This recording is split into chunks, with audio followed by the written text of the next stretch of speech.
Wow idol, baka naman po tutorial paano manghuli ng ganyan. So ganito lang yun mga katuldok. Ito yung trap ko ha. So pag naglatag ganito lang. Yung agos papunta doon. So dito maganda yung pwesto. Dito ko lang yan ilalagay mga katuldok. Dito sa bandang mababaw lang. Yung maabot lang ng tubig itong pinakabunganga. Kung saan paagos yung tubig, doon din dapat nakaharap itong itong pinakabunganga, hindi dapat nakapasalubong. Kasi mapapasukan dito ng mga dahon, hindi makakapasok yung hipon. So ganito yung paglatag mga katuldok. Yan. So kapag ka mababaw, anuhan lang, ibawasan yung lupa para maabot yung pinaka bunganga nitong trap. Kasi yung mga hipon, pag naghahanap ng pagkain yan, pumupunta yan sila sa mga mabababaw na porsyon ng tubig.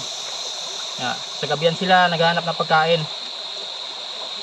Yan lang yan mga katuldok. Yan.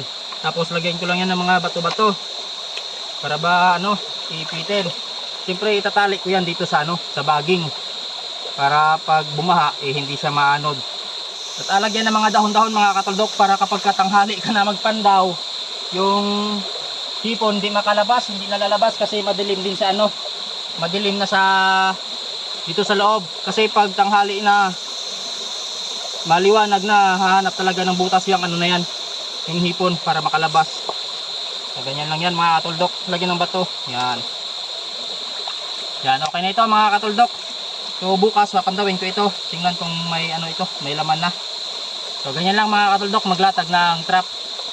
Ayos na yan. Sana nakatulong. Maraming salamat.